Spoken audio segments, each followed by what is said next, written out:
May revelasyon sa Batang Quiapo. Totoo nga kaya ang balita na nalalapit na ang pagtatapos ng Batang Quiapo?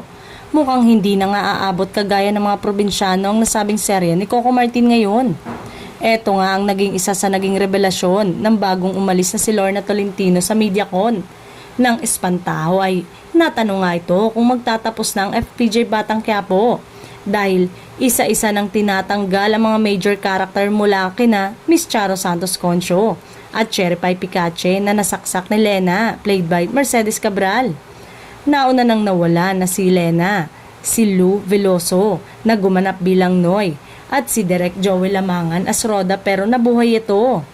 Say nito, wala naman akong alam pero ang alam ko mawawala na yung grupo namin sina Senator Lito Lapid kasi nga eleksyon na. Ako syempre bilang kagrupo kaya abangan natin.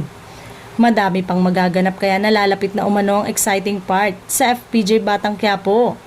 Tila magbibigay daan nga ang boyfriend nito kung sakaling totoo nang tatapusin ito ang Batang Quiapo para sa serye ng aktres na si Julia.